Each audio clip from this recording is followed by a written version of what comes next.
compañía Johnson & Johnson, esta famosísima compañía farmacéutica de los Estados Unidos, suspendió la venta de sus polvos de talco en todo el mundo.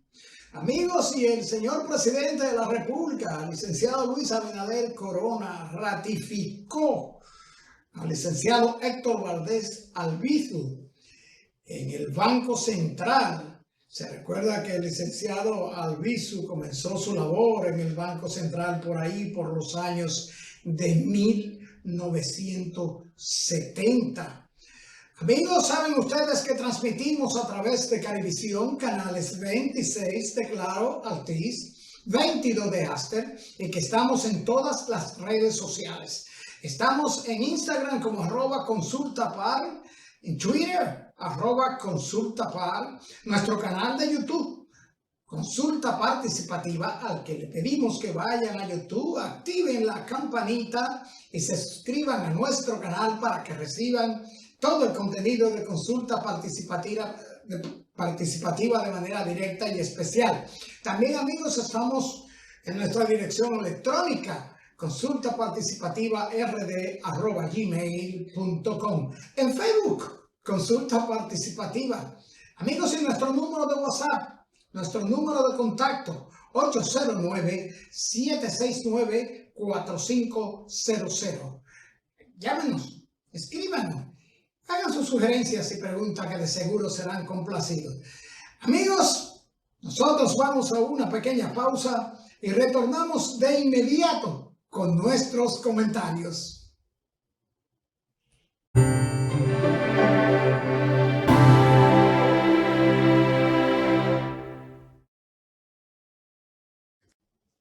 Amigos, y la farmacéutica Johnson & Johnson anunció este jueves que en el 2023 suspenderá la venta de sus polvos talco en todo el mundo. Este polvo talco, que es mayormente usado para bebé y que 2 años después de haber suspendido su venta en Estados Unidos y Canadá, esta compañía farmacéutica se decide por presiones y por demandas a suspender la venta de estos polvo talco en todo el mundo. Según denuncia de miles, unas 138,000 demandas de personas que aseguran haber padecido y sufrido cáncer por los componentes de esto talco. El producto es un producto harto conocido, un producto que se usa con los bebés, y la empresa, luego de estar recibiendo y combatiendo demandas a nivel mundial, decidió suspender la venta a nivel mundial de este producto y sustituir, oiga bien, atención madres dominicanas, en el talco las partículas y los componentes de asbesto por almidón de maíz. Esta es una decisión que se toma luego de haber inclusive pagado indemnizaciones millonarias en dólares desde 2018, cuando aparecieron estas denuncias, y se dice, medios de prensa señalan que la compañía sabía desde hace décadas que estos componentes de los talcos pues podían provocar cáncer. Así es que, amigas, a ustedes madres dominicanas que usan el talco, e inclusive no solamente es utilizado para beber, sino que también es un talco que se utiliza para refrescar las piernas, refrescar muchas veces hasta las axilas. Hay que tener cuidado, porque cuando esta inmensa empresa farmacéutica estadounidense decidió suspender la venta a nivel mundial, algo se ha comprobado. Amigos, y saludamos la decisión del señor presidente de la República de ratificar en el cargo de gobernador del Banco Central al licenciado Luis Héctor Valdés Albizu. Este puesto que ocupa desde manera interrumpida al licenciado Valdés Albizu desde 2004. Y lo saludamos por una razón poderosa. Ciertamente, la última muestra de la situación económica mundial como resultado de la pandemia ha resultado en grandes crisis económicas y problemas monetarios a nivel mundial, mientras que en nuestro país nuestro peso se ha valorado, nuestro peso, pues hoy la prima del dólar anda en los 53 pesos con 70, 75 centavos. Saludamos esta decisión del señor presidente y reiteramos que con esto se demuestra que el técnico, el especialista, el conocedor de un tópico, de una profesión, de una carrera, pues debe ser utilizado por el gobierno, cualesquiera que fuere el de turno, para beneficio del Estado dominicano y de nosotros, todos los dominicanos. Felicitamos la designación y saludamos al licenciado Héctor Valdés Albizu. Amigos, nosotros tenemos este breve comentario y les invitamos a que nos acompañen en nuestra entrevista central, donde estaremos hablando con la doctora Ruth Villegas, ginecóloga, obstetra, oncóloga. Acompáñennos, amigos. Volvemos de inmediato con nuestra entrevista central.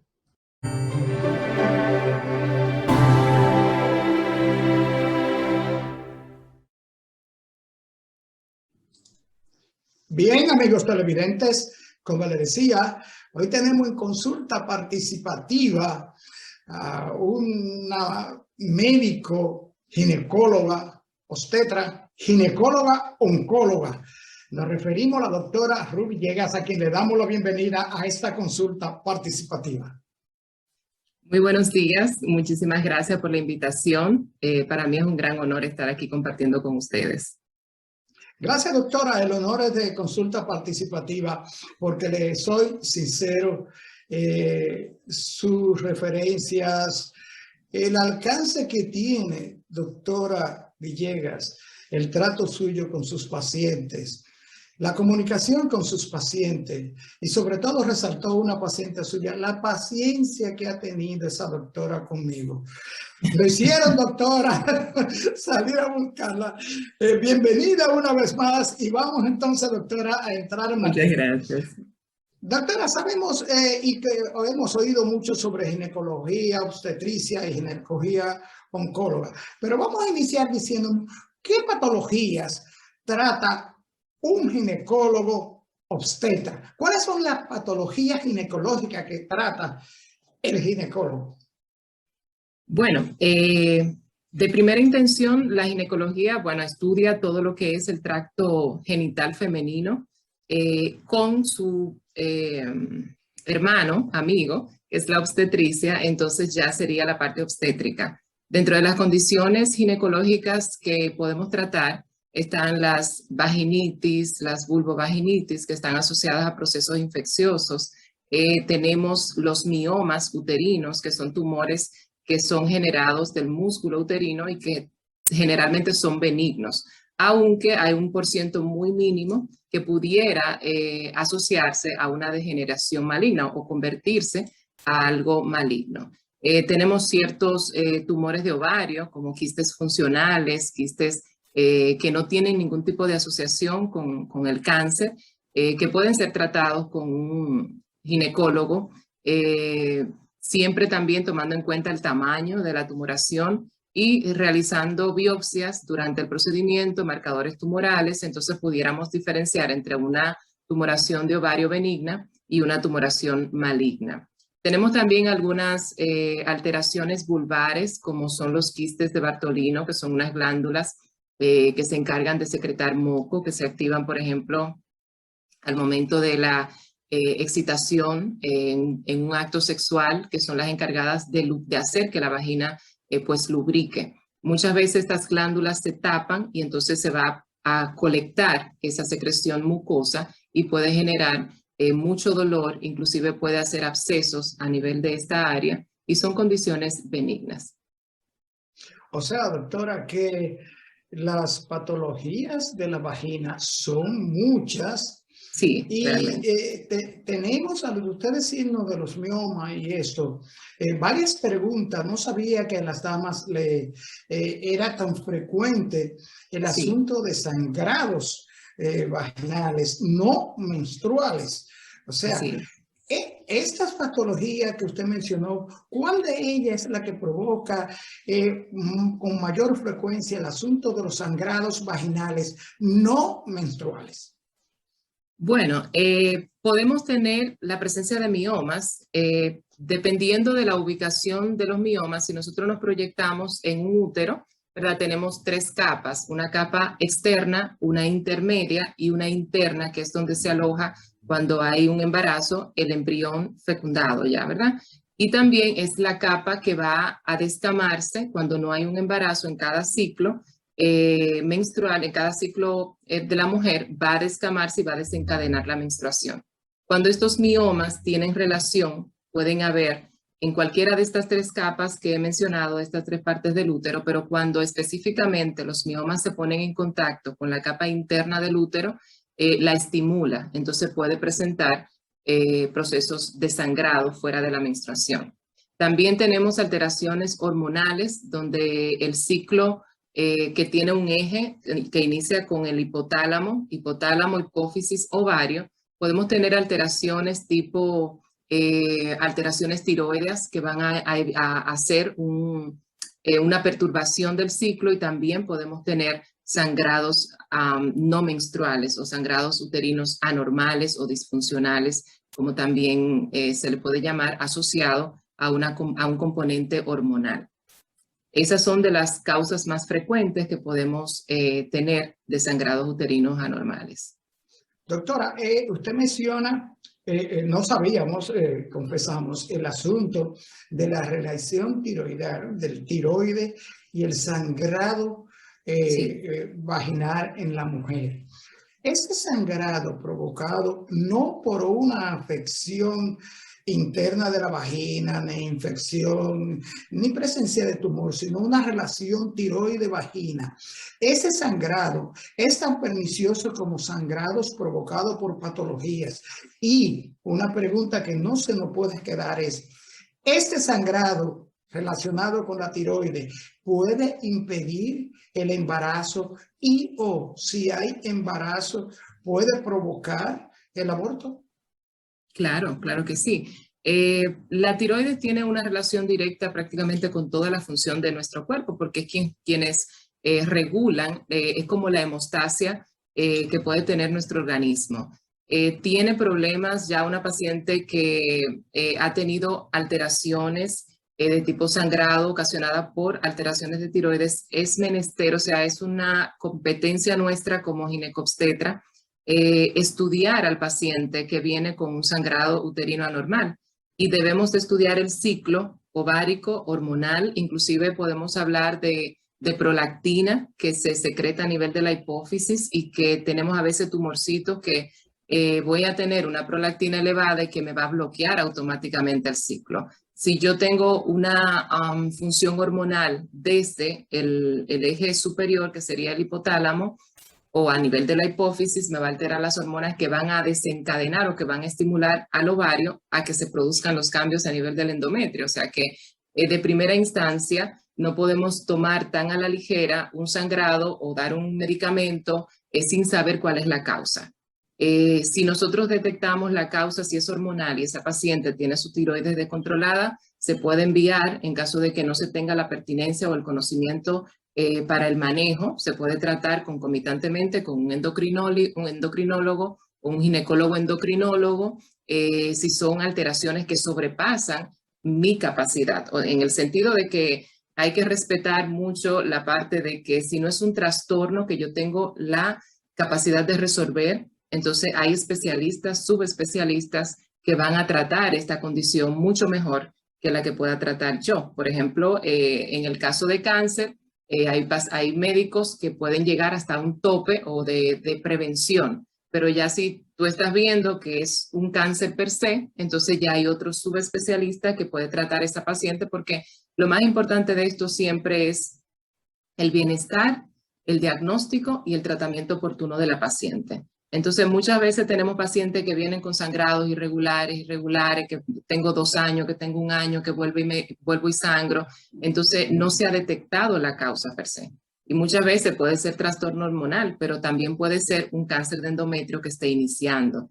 Se trata muchas veces con hormonas, con tratamientos hormonales, se detiene el sangrado, la paciente cree que está prácticamente curada, 1 año después vuelve otra vez. Y la historia común de la paciente con cáncer de endometrio, por ejemplo, es que, ya tengo 60 años, hace 2 años yo hice un sangrado, realmente no se investigó o se atribuyó a un cambio normal o a un reflejo normal y sangré, yo creía que era la menstruación, no me hicieron o me hicieron algo y no se detectó y esa paciente ya inició con un cáncer en ese momento.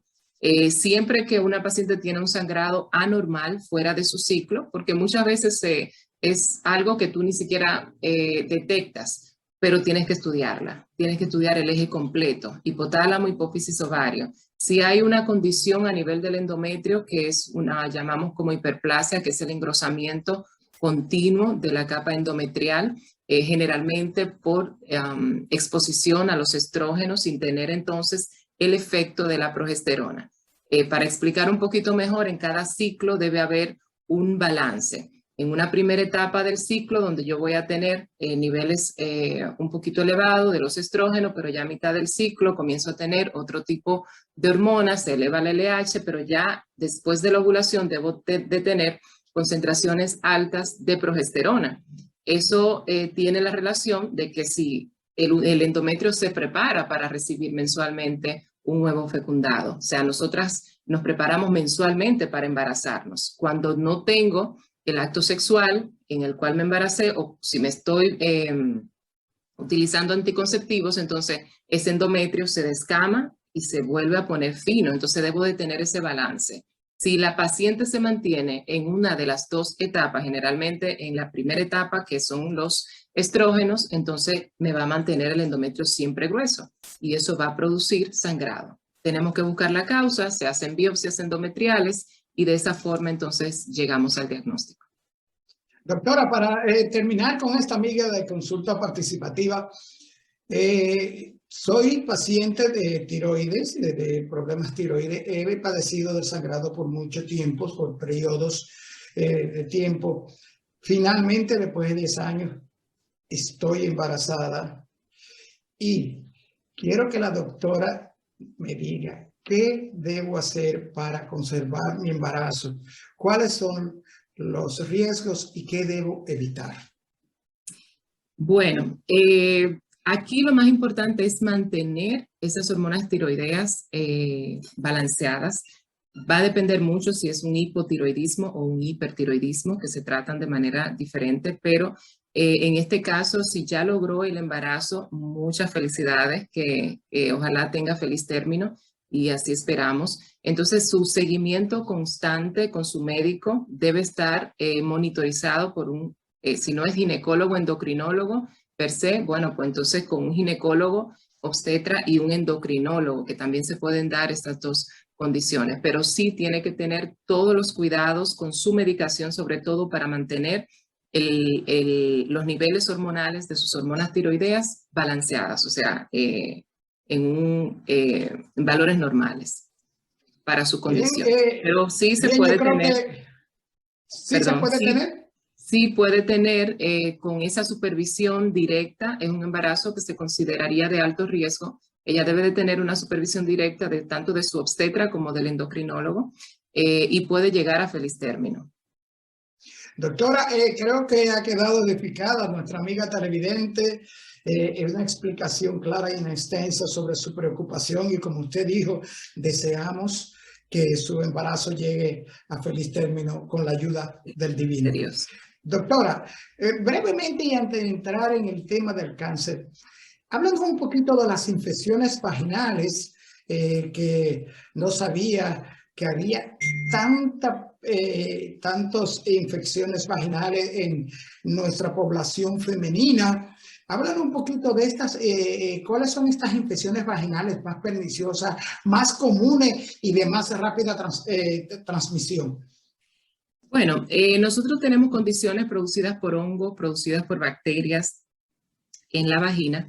Realmente es un órgano muy susceptible a cambios, porque hasta el pH que cambie de nuestra vagina, que es un pH ácido, podemos estar expuestas a muchas condiciones que molestan y que dan mucha sintomatología en la mujer, y que es una causa de una llamada emergente, porque muchas veces mis pacientes están de viaje. Ay, doctora, tengo me bañé en una piscina, me quedé mucho rato con el traje de baño puesto. Todas esas condiciones, tuve una relación sexual, hubo un contacto.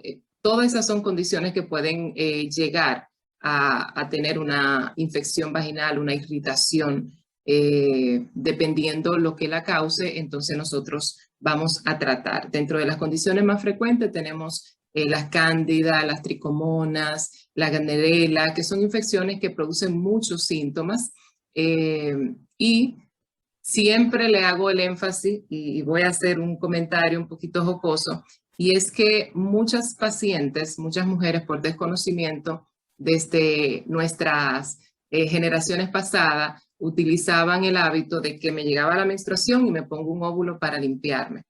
Eso solía ocurrir, me imagino que usted escuchó eso muchas veces. ¿Qué pasa con esto? Bueno, la vagina tiene una defensa, tiene su propia potestad de cuidarse. Cuando nosotros utilizamos óvulos de manera continua, sin la necesidad de usarlo, de tenerlo que usar, entonces matamos esa flora vaginal normal que viene siendo como la defensa de la vagina. Pero no obstante a eso, a veces tenemos un flujito, una secreción, me molesta un poquito, tengo un óvulo, o una amiga me dio un óvulo, le hice el comentario, me dijeron usa esto, que yo lo usé y me resolvió. Entonces quitamos la protección de la vagina. Lo ideal cuando tenemos un síntoma de tipo secreción es acudir al médico, ir a su ginecólogo. Se debe de tomar una muestra para cultivo porque no sabemos qué está haciendo la infección. Entonces, ¿o qué está provocando la infección? Cuando nosotros ya tenemos el cultivo, nos va a salir el germen específico, el cual está produciendo la sintomatología. En base a eso, nosotros vamos a tratar. Ya cuando un ginecólogo ve la secreción, tomo el cultivo porque tengo que proporcionarle algún tipo de medicamento en lo que sale el resultado. Entonces ya nosotros tenemos la pericia de que por el tipo de secreción puedo decir, bueno, es una cándida probable, voy a ir tratando esto, voy a poner mientras llegue el resultado, y ya luego cuando tengo el resultado debo de llevarme del antibiograma que me va a decir es tal germen, puede utilizar esto. Es sensible el medicamento, o sea, puedo utilizar el medicamento para esa infección, y a veces lo que se estaba utilizando es resistente. ¿Qué significa que es resistente? Bueno, que aunque yo me lo ponga, aunque use el tratamiento, me puedo calmar, pero una semana después, 15 días después, voy a volver con la sintomatología. Entonces también es importante tratar a la pareja. Muchas veces ustedes son bendecidos, los hombres, porque lo que a nosotras nos hace daño, a ustedes no le hace nada, pero tienen... yo trato a mi paciente, si no trato al esposo, vuelven a tener el contacto sexual y ella va a volver otra vez con el mismo problema, porque somos mucho más susceptibles a esos procesos infecciosos. Doctora, no hay más que decir, y ciertamente, como usted dice, nosotros los hombres tenemos muchas ventajas en ese aspecto. Demasiadas. Demasiadas. Pero bueno, doctora, vamos a entrar en materia. Vamos a hablar de lo que preocupa en la actualidad de forma tremenda a nuestras damas. Doctora, vamos a hablar de los cánceres vaginales. ¿Cuáles son estos y cuáles son los más perniciosos? Esto, doctora, después de la pausa.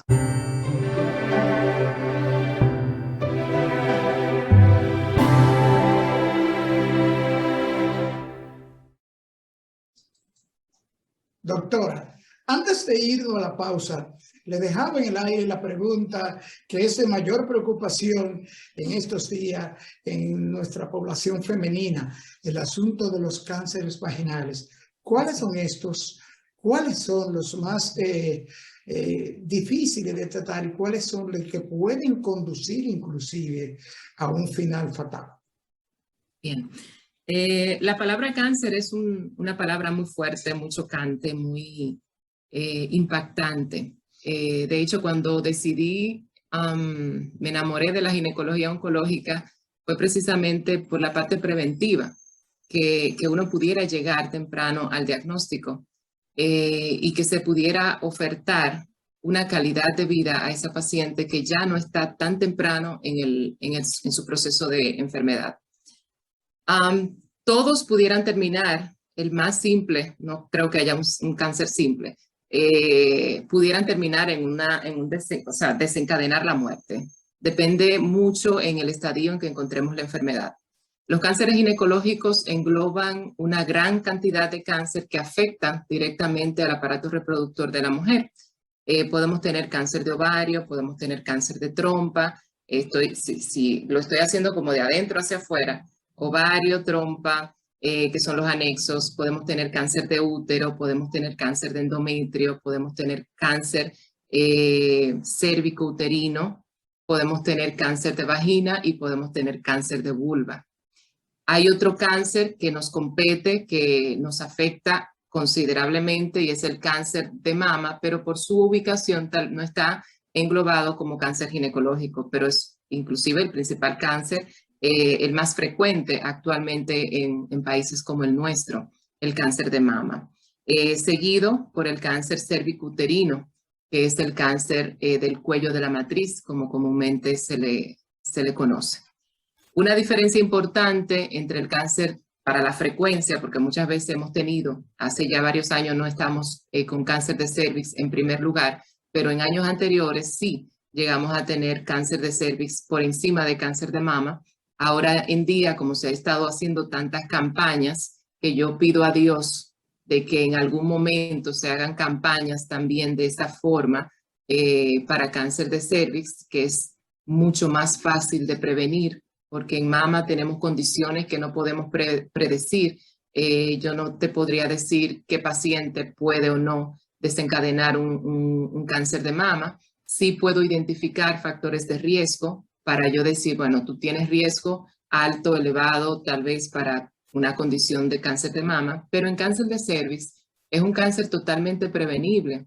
Es un cáncer que con el simple hecho de acudir a sus consultas ginecológicas, de realizar una buena citología o papanicolau, podemos detectar algunas células anormales que nos va a llevar a hacer una biopsia y esta paciente se le va a detectar el cáncer tempranamente. Si el cáncer se detecta tempranamente en cáncer de cervix, la paciente puede llegar a la curación definitiva. Sin embargo, sigue siendo el segundo cáncer más frecuente en países como el nuestro. Hay países desarrollados ya donde el cáncer de cervix prácticamente no existe, porque a pesar de que tenemos métodos de pesquisa, métodos de poder llegar al diagnóstico temprano, de que tenemos vacuna contra ese cáncer, no llegamos tempranamente. Se ha visto una reducción significativa en esos países que han implementado la vacunación de manera obligatoria prácticamente en el esquema de las niñas a partir de los 9 años, donde el esquema también de seguimiento ginecológico con sus citologías, con la detección del virus del papiloma humano, sobre todo las de alto riesgo, y no existe el cáncer prácticamente de cervix. Tenemos que mejorar. Sí, usted menciona el cáncer de cervix como el más común, pero tenemos entendido que el cáncer de vagina es el cáncer ginecológico más raro. No más raro, es menos común, pero algunos cánceres de vagina están asociados también con la infección persistente por el virus del papiloma humano. Lo que pasa es que la estructura, el epitelio o la capa que reviste la vagina, o sea, es de menor capacidad para la producción de cáncer. Siempre que una paciente tiene que es una pregunta muy frecuente, cuando se opera una paciente, cuando ya no tiene útero, que muchas pacientes dicen, no, ya yo no me tengo que chequear porque ya yo no tengo útero. Le hicieron una histerectomía, pero la paciente tiene que seguir en seguimiento con sus citologías de cúpula, o sea, citología de vagina, para ver si hay algún tipo de alteración, porque tenemos alteraciones malignas de vagina y de vulva. Entonces, depende la causa por la cual se le hizo la histerectomía, depende si la paciente tuvo una lesión de alto grado a nivel de su cervix, o depende si tuvo inclusive un carcinoma in situ, que es un cáncer que está limitado, que no me ha progresado más allá de esa membrana basal. Entonces, la paciente tiene que seguir en su seguimiento por protocolo hasta un tiempo determinado, que eso está protocolizado. Doctora, oiga esta pregunta que teníamos. Me han diagnosticado cáncer de vulva. Soy una paciente de estereotomía.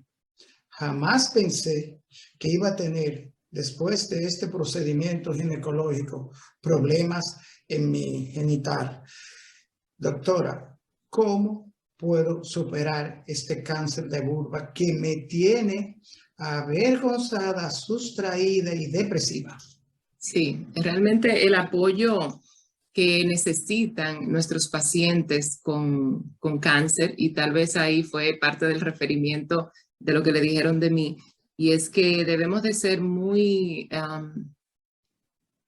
tenemos que tener un papel de acompañamiento, de escucha, porque a veces no sabemos escuchar y a veces el paciente, con el simple hecho de desahogarse, de que lo escuchen, de decirle, estoy contigo, ellos cambian el proceso, cambian el asimilar su proceso de enfermedad, porque hay una parte, una primera etapa del diagnóstico cuando tú hablas con la paciente y es una negación. Eso es normal que el paciente se sienta así. Luego viene una etapa así de baja, de que no lo puedo creer, de que me duele, de que me siento avergonzada, porque no tiene que sentirse avergonzada, no es algo, o sea, es una condición que nadie quiere que le pase. Ya luego, entonces, la paciente tiene que enfrentar su condición y cambiar la actitud positiva, pero eso va a cambiar dependiendo de su acompañamiento, del apoyo familiar. Esas pacientes necesitan también terapias psicológicas, que los primeros psicólogos somos nosotros cuando damos el diagnóstico, porque hay que saber hacerlo. O sea, ese momento de tú hablar con el familiar y con el paciente, de tú hablarle de una enfermedad que cáncer significa muerte, pero que esa paciente salga de tu consultorio con una expectativa de vida, de lo que se puede hacer. Y no significa que le vamos a ocultar las cosas, no. Significa de que le vamos a explicar su proceso, de qué vamos a hacer y cuáles son las probabilidades de lo que ella tiene que hacer, porque la actitud de una paciente con cáncer tiene mucho que ver con la respuesta de su tratamiento. Lo que hemos visto es que muchas veces los pacientes que se deprimen, que se amorronan, que no quieren salir, que están llorando, y en una primera etapa es normal, no podemos decirle, no, levántate, o sea, es vivir el proceso con ellos, pero llega un momento que tú dices, no, vamos a despertar, vamos a trabajar, ¿qué tenemos que hacer? Y esa paciente responde. Un cáncer de vulva va a depender el tipo de cáncer que sea, hay cánceres que son más agresivos que otros, va a depender también la extensión de ese cáncer, si es a nivel de vulva, a nivel de los labios mayores, a nivel del clítoris también podemos verlo, a nivel de la región perianal. Entonces, la cirugía es un poquito más extensa, inclusive buscando ganglios. Va a depender la extensión, o sea, luego que hacemos el diagnóstico con una biopsia, hacemos estudios de extensión, ya sea de resonancia, cualquier otro método de imágenes que nos pueda dar a conocer hasta dónde se ha extendido esa enfermedad. Entonces, dependiendo del tipo de cáncer y el tratamiento posterior, que generalmente es cirugía, si es operable, entonces hacemos una resección amplia de la lesión y luego esa paciente va a pasar generalmente a radioterapia. La radioterapia ha venido y hemos avanzado bastante porque donde nosotros no podemos llegar quirúrgicamente, entonces la radioterapia nos compensa, nos ayuda y muchas veces, aunque hacemos una cirugía completa oncológica, la paciente necesita una radiación porque hay cánceres ginecológicos que son muy agresivos y que me van a llegar, perdón, van a hacer metástasis a ganglios intrapélvicos donde nosotros tal vez no vamos a poder llegar. Entonces es imprescindible el tratamiento en conjunto. Yo como clínico y quirúrgico hago el diagnóstico, si tengo todavía chance de operar la paciente, la opero, la mando a oncología clínica donde van a determinar su quimioterapia y conjuntamente con radioterapia dependiendo el tumor que sea. Doctora, en ese mismo tenor, tengo 18 años que se me practicó una esterectomía y me dejaron los ovarios y se me ha diagnosticado un quiste en uno de mis ovarios. ¿Podría esto conducir o degenerar en un cáncer de ovario?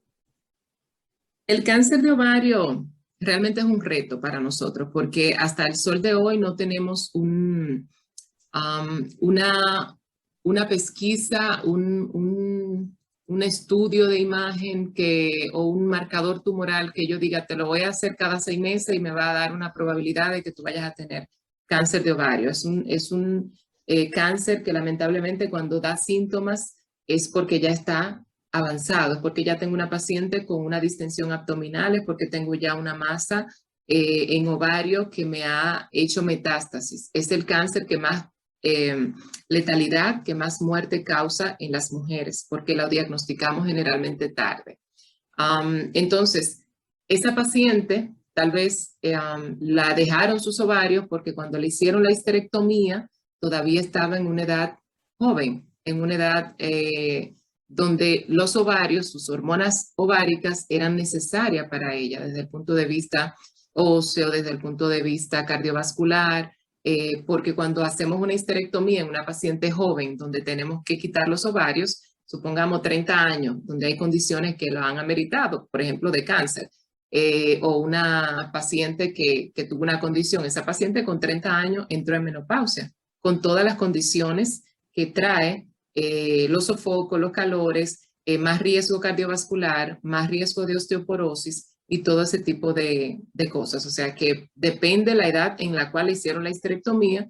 Ya nosotros pensábamos por encima de 46, 47 años, donde la edad o cercana ya a los 50, si voy a hacer una histerectomía, es necesario sentarse con la paciente a ver, porque es muy, muy de ella también. O sea, yo puedo orientar a mi paciente, mira, ya tú tienes 50 años, todavía tú estás menstruando, pero vamos a valorar si quitamos o dejamos los ovarios. ¿Por qué? Porque a medida que tú vas aumentando en edad, va aumentando el riesgo para cáncer de ovario. Entonces, un ovario donde de manera natural, ya pasado los 50 años, va a venir en descenso, o sea, va a llegar la menopausia de manera natural, no hay mucha necesidad de dejarlos cuando ya tengo un ovario pequeñito, atrófico. ¿Ve? Entonces, el hecho de que le hayan dejado los ovarios no es cuestionable dependiendo de la edad de ella. Si es cáncer o no, no podemos saberlo hasta que no sacamos ese quiste. También las características sonográficas y de imágenes que me dan me va a hablar de probabilidad de malignidad. Dígase el tamaño, la complejidad, las características, la cápsula, que haya condición de líquido dentro de la pelvis o dentro del abdomen, son factores que me pueden parecer a una malignidad. También hacer los marcadores tumorales como el CA125 y el H4, que son muy específicos de tumoraciones de ovario, pudiera dar una luz de si esa paciente pudiera o no tener un cáncer de ovario. Pero en pacientes posmenopáusicas, una tumoración ya por encima de 5 centímetros o por debajo de 5 con características de complejidad, es necesaria sacar ese ovario, hacer una biopsia por congelación, que es una biopsia que se hace durante el procedimiento quirúrgico, y mientras yo estoy operando, me llaman el patólogo y me dice, no, es un quiste benigno. Pues si es un quiste benigno, yo me limito a sacar únicamente ese ovario afectado y la cirugía se acaba. Pero si el patólogo me dice, no, esto es un carcinoma, es una célula clara, es un adenocarcinoma, entonces la paciente lleva otro tipo de cirugía, donde tengo que sacar probablemente apéndice, aumento, que es la parte de los órganos abdominales, tengo que sacar líquido, tengo que sacar ganglios, y entonces ahí yo hago una cirugía completa para cáncer de ovario. Doctora, ahí viene la pregunta. Entonces, en un paciente postmenopáusico, o sea, un paciente ya, una paciente de 55, 60 años, que le hicieron histerectomía, le dejaron los ovarios, ¿sería una medida preventiva o una cirugía voluntaria de ovario? No voluntaria, simplemente de seguimiento. Si yo no tengo los ovarios aumentados de tamaño en una paciente posmenopáusica, no es necesario ofertarle una cirugía para extraer esos ovarios de manera preventiva, para nada.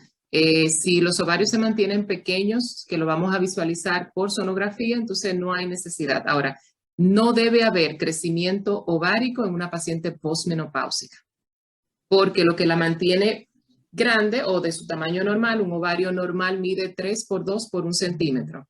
Si yo tengo una paciente posmenopáusica, ese ovario, al contrario, debe de ir poniéndose pequeño. Hay pacientes de 70 años que inclusive los sonografistas ya ni lo ven porque se ponen minúsculos, porque su tamaño normal son 3 centímetros. Y si no tienen estímulos hormonales, a medida que la menopausia va avanzando, entonces ellos se van a poner pequeños, es lo normal.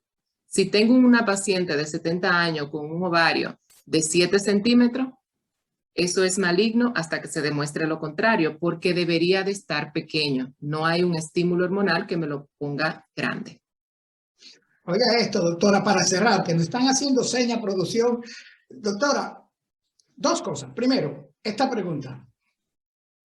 Me dijo mi ginecóloga que eventualmente todas las mujeres cocotearemos o estaremos expuestas al VIH.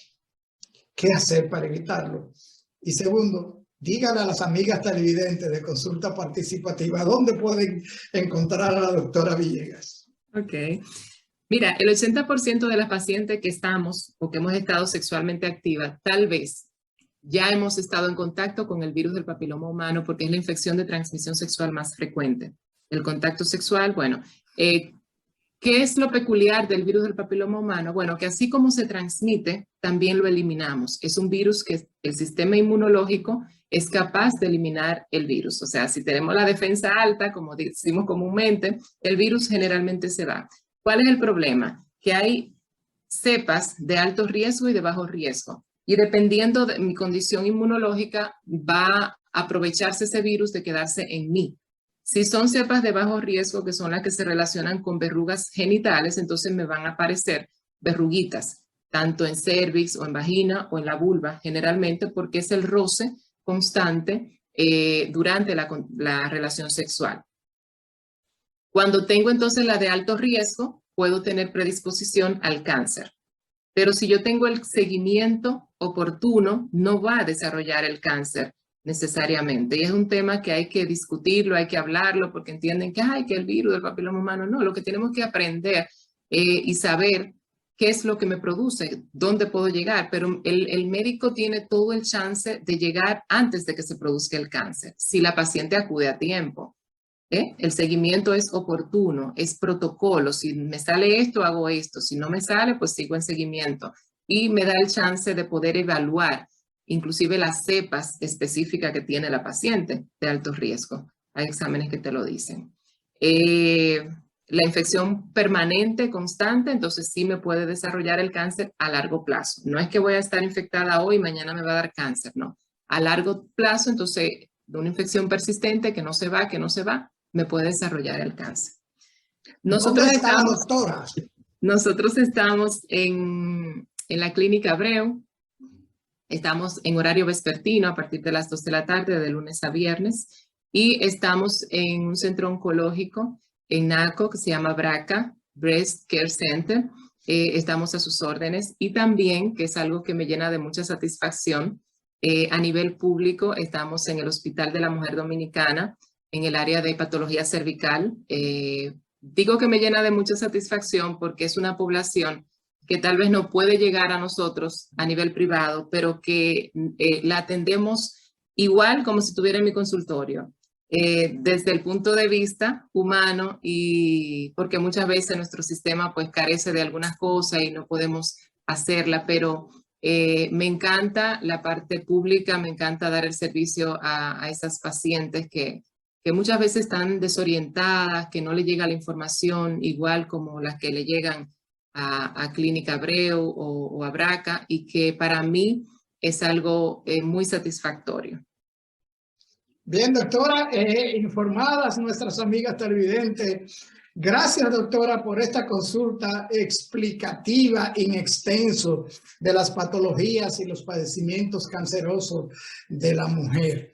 Doctora, gracias del alma. Las puertas de consulta participativa están abiertas. Gracias. Y nada, comprometida para una segunda entrega. Gracias, doctora. Bueno, un placer. Muchísimas gracias. Bien, amigos televidentes, después de este tremendo programa, de esta tremenda entrevista, consulta con la doctora Ruby Villegas, solo nos resta dar las gracias a todos ustedes por estar ahí, por seguirnos aquí en el país y allende los mares. Y recordarles, amigos, tomar medidas preventivas en cuanto a cualquier tipo de amenaza, de cualquier tipo de enfermedad.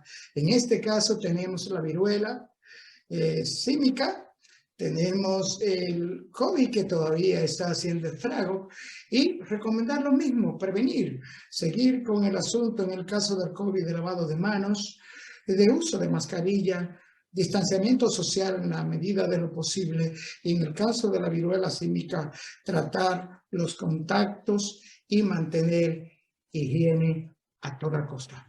Amigos televidentes, nos vemos en la próxima entrega.